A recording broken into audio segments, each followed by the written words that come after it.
Hey coaches, Bob Veroulis here, State Director for the Fellowship of Christian Athletes, and just gonna do another segment of Chalk Talk. We've got Eric Hutch back, and just to remind you, Eric is involved with the Townsend Leadership. He's a Director in Billings with Townsend Leadership. He's a Director of Church Engagement for Communio, and was a former pastor, and at one time, a quite accomplished bowler, I hear. So, right? So what we're going to do, we had talked about dealing with grief, dealing with kind of the loss of a season. And so, Eric, I just kind of want to go back and just kind of review some of the stuff that we talked about. We're going to say a loss of a season, or now it's no prom, no graduation, all these things that were markers for us growing up, especially if you were a senior, Right. are just kind of washed away. And so we don't know, we feel different, we feel awkward, we don't know what that is, but a person in your position would say, well, that's actually grief. We need to grieve through that. And so let's kind of go back and touch on that, and then kind of move forward on how we're going to deal with this grief that we've identified. Yeah, as you were talking a little bit there and just sharing with that intro about, you know, what students are facing today, there's a few thoughts that came to my mind with regards to rites of passage. So for some students in high school, a rite of passage might be going to prom, or participating in athletics, or getting a driver's license, or graduation. And now with this unprecedented lifetime experience that's really worldwide, many students are not going to have some of those markers. They're not going to be able to later in life look back and go, hey, I remember when. It's going to be more of, oh my goodness, I remember when. And therefore it's a reminder of what was lost. So we talked last time about this idea of grief and how we enter into grief. And one of the things I highlighted was, very often when we don't create the space to invite people in to join us in our grief, what we end up doing is burying those emotions alive. And they stay under the surface until one day, when we encounter some experiences of life that draw those emotions out, they start spilling out of us and leaking onto the people that are nearby. And most often that is our loved ones, the people we care about most. They get all this grief, and it gets really messy, and sometimes it's really ugly. So it's important that as leaders, we are creating spaces for those that we are leading to process and deal with the different intensities of grief each one may be experiencing. And so what would be some best practices for a leader to kind of do that? Yeah, when I think about a leader leading a group, obviously we have our agenda, right? Coaches have their agenda. We got to get out there. We got to do so many reps and practices, and got to do so many sprints. And, you know, I played Legion ball for a year, so I remember the intense spring training and all the running that we did, and batting and fielding. I mean, it was crazy, right? So we have our agenda, but now that you're checking in with students and we're not able to work through a lot of those agendas, one thing that I would encourage coaches to consider is what I call a check-in. And that check-in is kind of like, hey, how's everybody doing? If you could use one word, an emotion or a feeling word, to describe how your last week was since our last meeting together or our last practice, how would you describe your week with one word? Distressed, worried, overwhelmed, sad, angry, hopeful, optimistic. And what that does is it allows you to see where students might be diverting some of their energy. So a check-in exercise is really helpful, again, just to see where the emotions are within each student or individual that you're leading. And so on the flip side of that, with the athlete, to be available, to be more open to, I'm guessing you would say they need to process this. So they got to be aware of some things, maybe try to dig a little deeper to, what is that weird thing I'm feeling? And where does that, I guess the other question is, there is a pain that happens, right? But it's not, and so where does that maybe be in tune with that pain. So why don't you talk about that a little bit? Yeah, for leaders and coaches, it's really important, again, to know where your students are at, know where your team is at on an individual level. And then if you notice something going on with one of the students, maybe their head's just not fully there, they're not completely committed to the game or the practice, then that's an opportunity to pull them aside and just go a little deeper in the check-in. Hey, I notice that you're struggling here to do something that is so basic that you've mastered. Tell me a little bit more about what's going on. In fact, when we did our check-in at the top of practice, you said something about just being really anxious. Tell me a little bit more about the anxiety. What's going on behind the curtain? What that does is it creates the space for that student to open up a little more and to process. If they say, I don't want to talk about it, then honor that. Just say, well, I want you to know I'm here to visit with you beyond the practice field about what's going on, in the hopes that you would be willing to open up and just share a little bit more with me. I'm going to draw back to some of your experience as a youth pastor. Would you, and you have your boys, and now you have grandkids. Are you seeing there's a lack of communication skill with the next generation of kids coming up, that they don't really know how to express what they're feeling, or they don't know how, especially in a verbal eye-to-eye conversation? Yeah, if I can share just personally with Yeah. you, my wife and I have 4 boys. And in our world today, boys tend to be groomed, if you will, to be emotionless. Because when we are emotional, what's usually the word that comes after that if a boy is emotional? Weak, girly. Yeah, you're just a big baby. You're a baby. Well, Bob, when a guy says that to another guy, those are fighting words. Yeah. And so now what comes out is anger, when really I need the space to grieve something that I'm struggling with or may have lost, which really helps bring faster resolution. Sure. So boys get the bad rap. We have to pull ourselves up by our bootstraps and get busy and get on with it. And we don't have time for that. But God created all of us, both male and female, with emotion. And men have emotion, men struggle getting there. So your question about, is this generation well prepared and or equipped to communicate on emotional level? I would say yes, they have their emotions, but yes, they also struggle communicating and connecting those emotions with other people. It's a skill that can be developed. And as image bearers of God, we are created in his likeness with emotion, and that's how human beings connect. I'm wondering if we have gotten, and we just look at it from sports, travel baseball, travel volleyball, travel soccer. Like we have been, up until the last 3 weeks, so busy that a father or a mother doesn't get to have those candid conversations that would build that skill of communication. Would that be true in that? Well, and truly, values are more often caught than taught, right? So you Sure. can read about principles and practices, but until you see them in play, it's difficult to internalize them. And then when you experience it firsthand, when you're with somebody who has these skills and these tools, you actually internalize that faster. So let's go back for a moment to your observation that when mom and dad are not modeling this skill on a marriage level, it makes it incredibly difficult for the child or the student to internalize those practices. Where are they going to go to get that? Right. If primary place of authority, mom and dad, are not modeling it for them. And by the way, I mean, you probably know this already, more than half of students today are graduating without their biological mother and father in the home. Yeah, pretty amazing. Right? So the homes are fractured and not communicating, and therefore our young people are not learning how to practice and experience this. Right.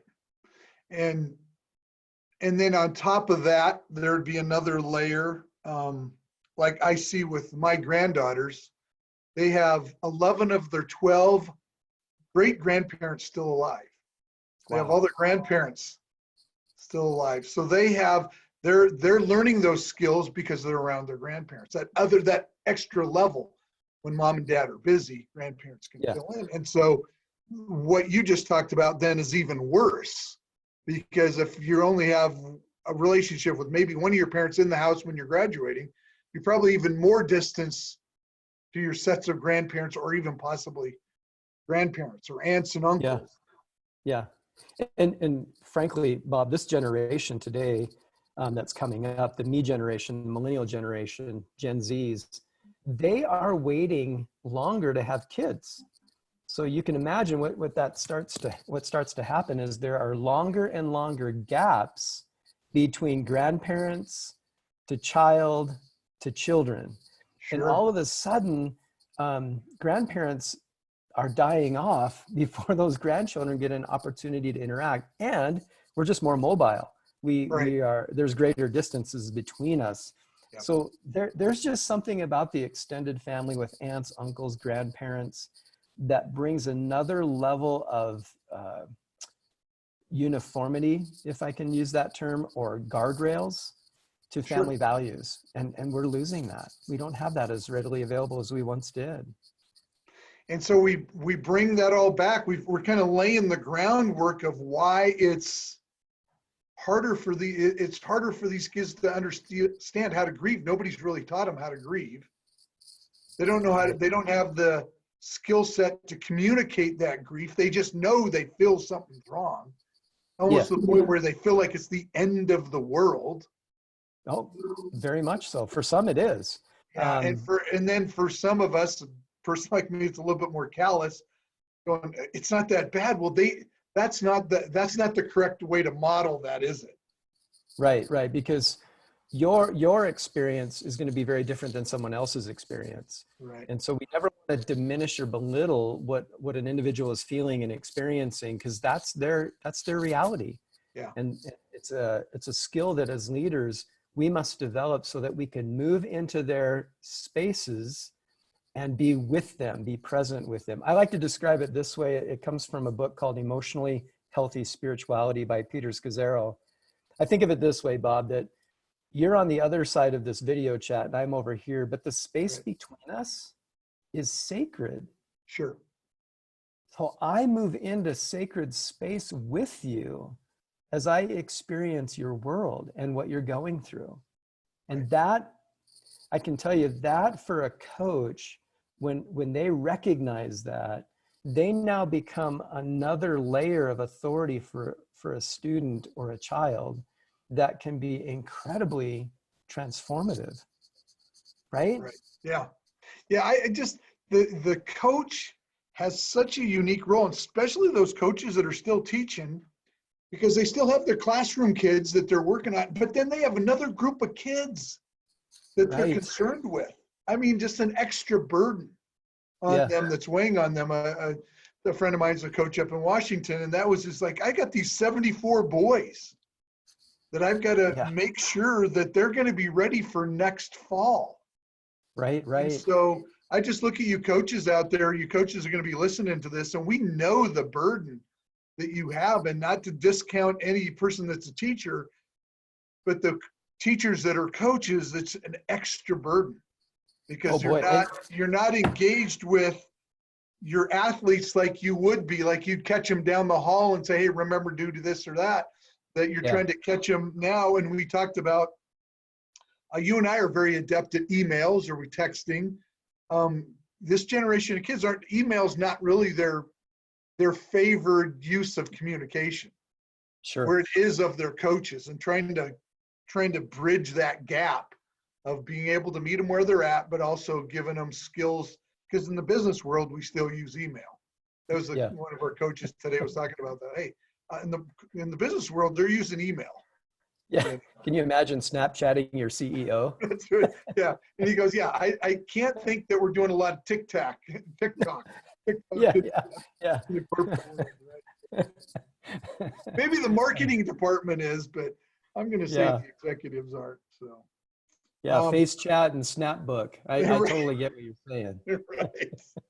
Right. Robbie Zacharias had a really good, I can't remember it, but it was an amalgamation of all those names. Twitter was in there. So yeah. So we're dealing with this grief. We talked a little bit about when we struggle, we bury it, but we don't bury it. It's not dead. We haven't buried it that it never comes back. It's actually buried alive. And you kind of Always buried alive. So let's talk about that a little bit more. And Oh boy, well, when a person experiences loss and they haven't had opportunity to process the loss, you might be asking, well, what does that even look like? right. Well, the way God has designed us is that he has designed us for connection and relationship and community. And therefore, the scriptures are very clear in Romans chapter 12. It talks about mourning with those who mourn. So we move into that space with them and we mourn with them. Oftentimes you've heard people talk about, you don't have to say anything. You just have to be present with them, but you must also be aware of Right. the grief that they're carrying, the burden they're carrying. Galatians 6:2 talks about how we are to bear with one another their burdens. So Bob, if you're going through a hardship or grief or sadness, I would come alongside of you and I would help carry that burden by just being with you. Right. And the scripture then fulfills or concludes with this statement, and thus we fulfill the law of Christ. So we are to bear one another's burdens, thus fulfilling the law of Christ. And grief is one of the burdens that can suffocate an individual and also affect their ability to perform in their gifts, talents, and abilities, connect with other people, and just their general well-being. They feel down. So what do we do with it? We bring it into relationship and we say something like this. Coach, I told you earlier during check-in that I wasn't doing well, that I was pretty sad this week. And a connected coach, a coach who's in tune is going to pull that student aside later in the practice before they head home, and they're just going to check in with them. Hey, tell me a little bit more about that. And the student now is given an opportunity to say, well, I don't know if you know this, coach, but I had created a goal sheet at home. And one of my goals was to make the cut and then to excel and just place at state. And now I don't get a chance to do that. And It's wrecking me. I wake up every morning and I look at that goal sheet and I see that it's not going to happen. It's over. It's done. And I cannot function. So an in-tune coach is going to come alongside that student and they're going to say something like this. Hutch, I feel the depth of your sadness in this loss. This thing sucks. And you just wait. You let silence do the heavy lifting and let that student take in your comfort, because that's what they need is comfort, but they're not going to get that comfort in isolation. And so when you move towards them and you provide comfort for their loss and their grief, it actually creates space for them to pursue new opportunities. Because if they don't grieve it, they actually can move into life with hesitancy and trepidation for new experiences because they didn't like what it felt like to lose. So they're just not going to take risk anymore. They don't want to feel that pain anymore. They don't want to go through that anymore. Yeah. No, it happens in relationships. It happens in activities and with your dreams and your goals. So This is why it's so vital that you move into the spaces with students instead of just saying, just go get your mitt and go throw a few more pitches and you're going to be fine. Right. It doesn't work that way. And if it's not resolved, let's talk about that being buried alive and what happens. What is the end result of I've got this grief and I don't take care of it? Yeah. That's a great question.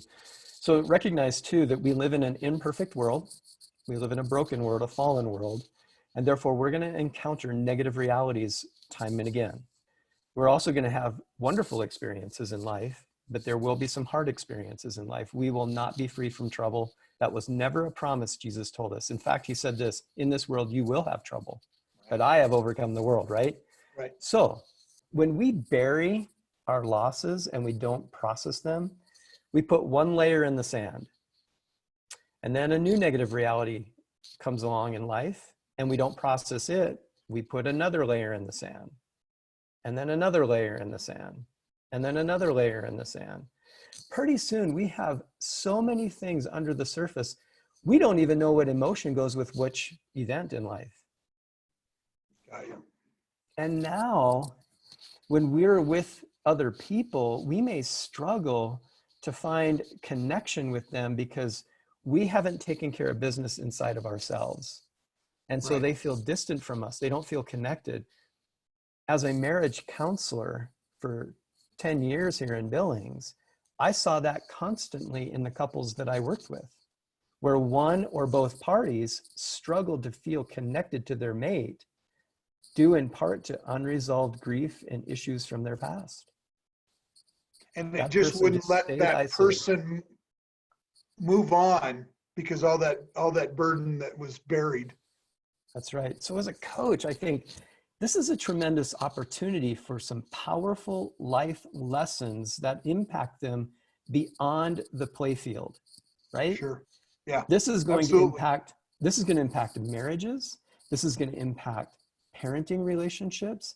This will actually impact how a student performs in the workplace when they are going after a career that they have coveted and desired to pursue. Right. All of those things can be enhanced and enriched as coaches learn how to connect to students' grief and help them to process it. Good stuff. Yeah. Otherwise, we're always chasing that goal, and never. You see it a lot with athletes. They're never satisfied. Right? Yeah.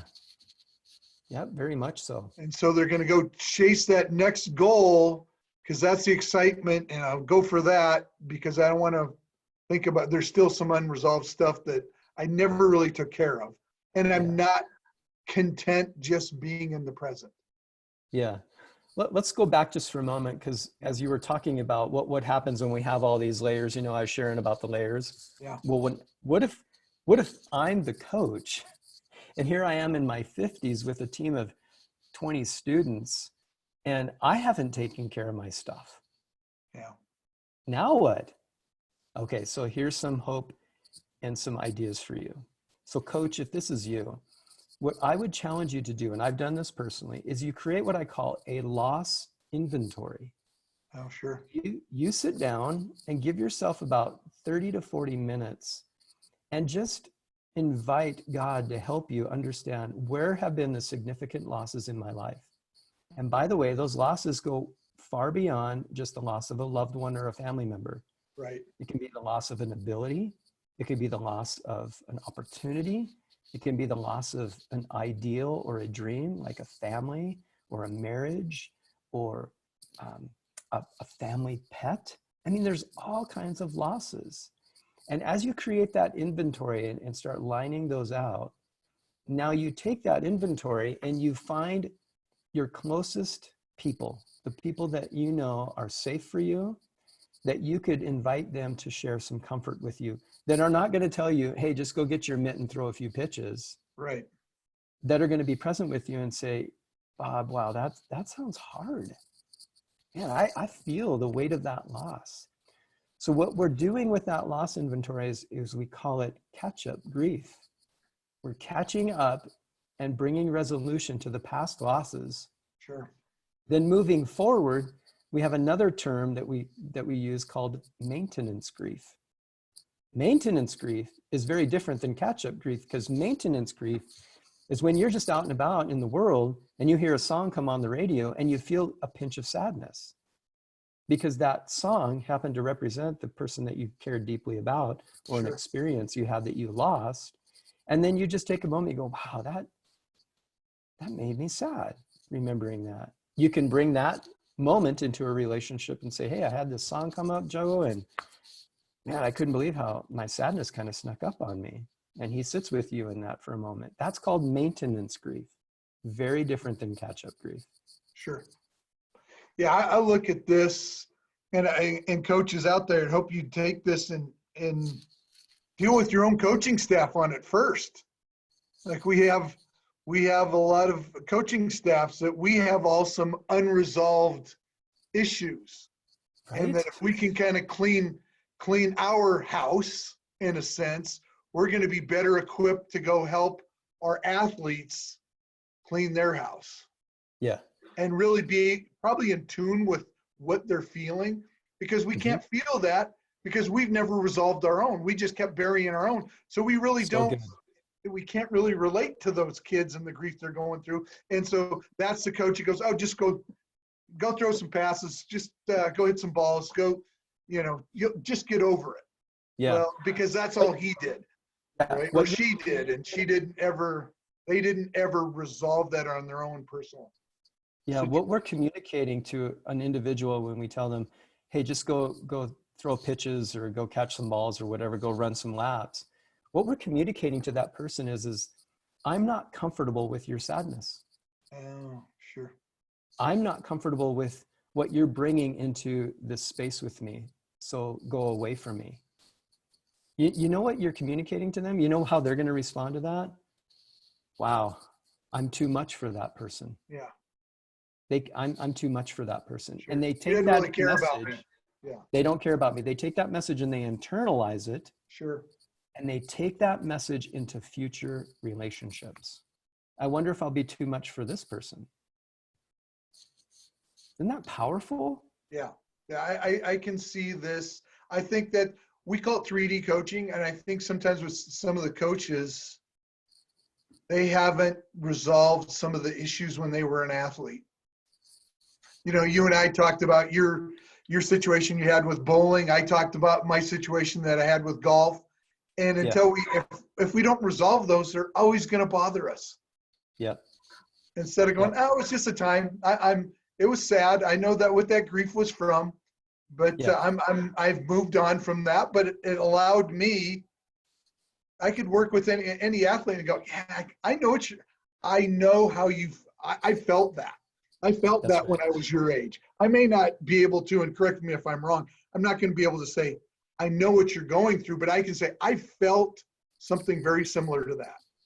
Because somebody's always going to go, well, you don't know what I'm going through. I know I may not, but I had a situation that I would say was probably very similar. And so I know what the pain felt like for me. Yeah. Let me show you an example of what you're describing, Bob, because this is so important. The difference between I understand what you're going through and, oh man, I can connect with what you're going through is profound. Yeah. I'm an adoptee. In real life, I'm an adoptee.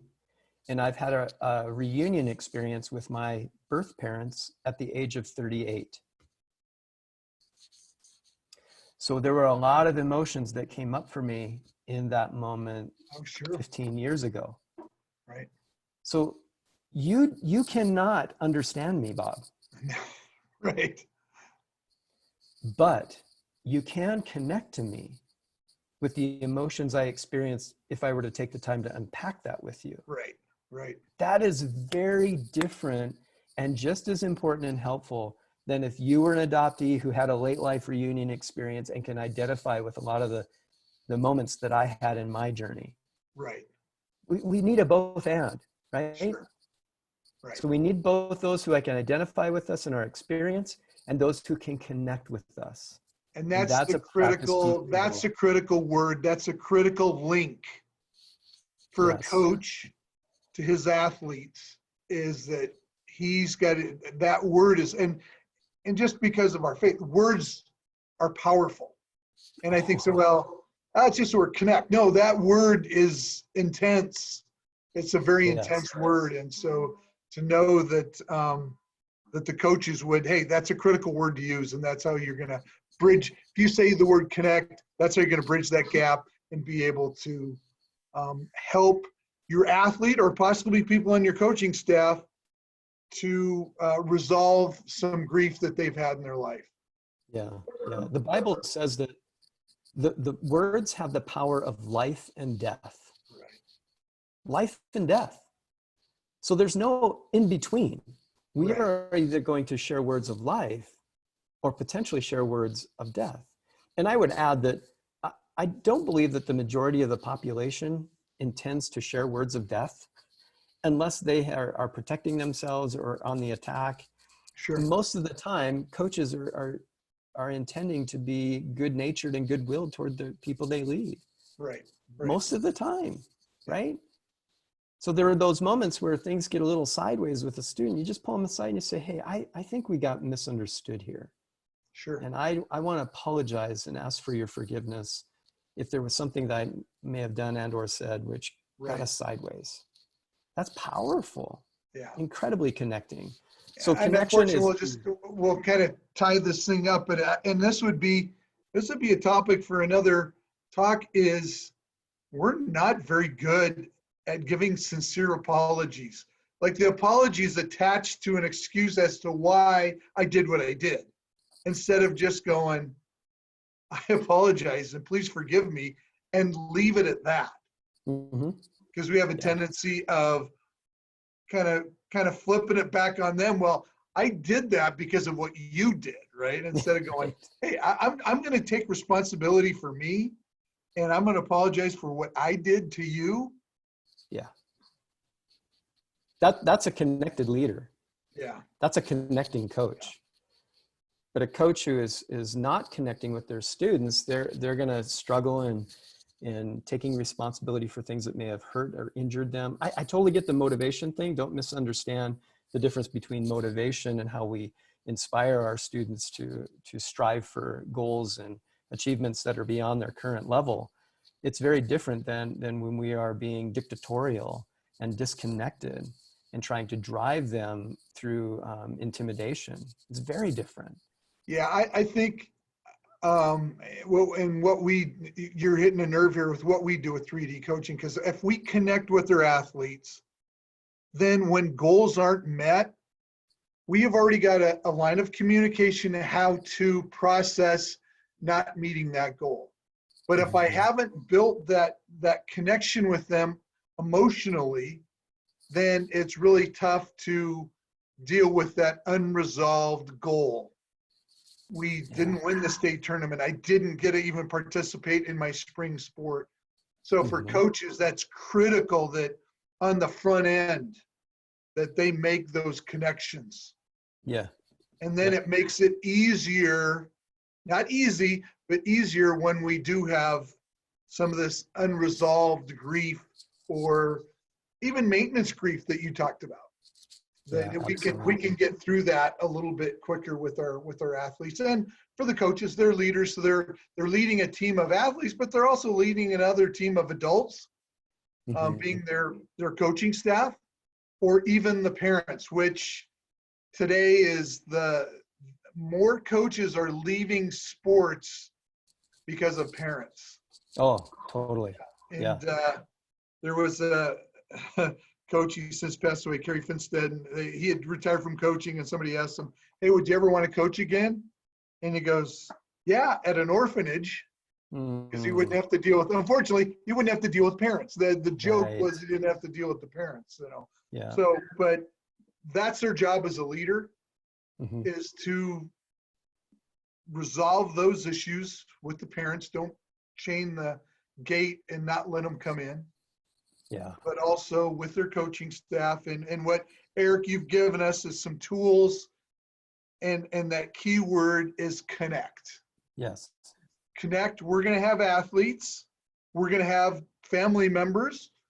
We're going to have friends that have some unresolved grief. And until we connect with them, we can't really, it's going to be difficult to help them process through that. Right. Yeah.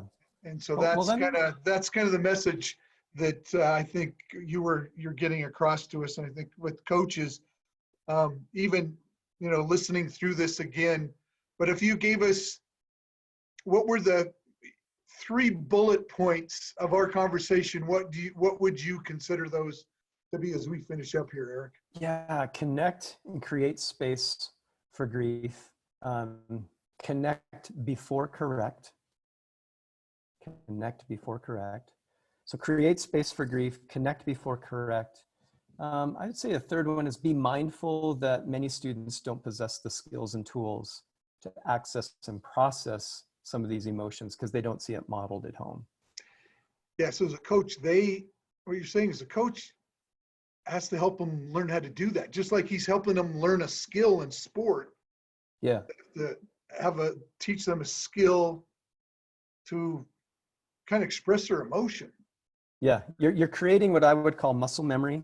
So, Yeah. you know, in sports, we talk about muscle memory and repetition, how it helps Sure. train our brain, right? Right. So it becomes more automatic. We did that in bowling all the time. Right. So what you're stretching and exercising in this dynamic is relational muscles. Right. And those relational muscles, if they're not worked on and used over time, they atrophy and they get pruned out. Sure. So we want to help people grow up emotionally just as much as they're growing physically. And so with your kind of your background as a pastor with the church and marriage counseling, because those weren't developed, now this is the problem that we have as in a marriage. Whew. Yes, huge. Yeah. Very much so. Let me leave you with one last thought, and then you can wrap us up, Bob. Oftentimes in marriage counseling, I would have a couple sit in the chairs across from me, and we would move into their story to learn a little bit. And I would often lead with this. I would say, I may not have an answer for you today. So what I would humbly submit to you is, I'm going to learn a lot from you as we walk this journey together. And what I have found is that has opened the door for deeper connections with an individual or a couple, simply because they were understanding that I was an individual who was going to be with them, and we would discover the answer together. So helpful. Fantastic. Well, Eric, I just want to thank you for your time. You've got a great message for these coaches, and I just want to thank you for your time. Everybody, coaches that are out there listening to this, Eric we just grazed the surface on relationships. We're really focusing on grief and developing those skills for relationship. And as a coach and as a parent is critical to help the next generation so that they don't maybe deal with some of the stuff that we had to deal with. And they're going to be better equipped when grief or tragedy strikes in their family. They're going to be equipped. They're going to have as you called it, they're going to have the space to operate in. And right now they don't have that space. They'll adjust and adapt quicker. Yeah, right. Because they don't have to deal with those deep issues of grief because they have all the tools in place. Today, and this is where we're at today. We're learning to adapt and adjust and use the technology that's out there to try to stay connected with each other. Yep, that's right. Well, hey, Eric, thank you for your time. Coaches out there, remember Chalk Talk here with Montana FCA. I was going to get my close.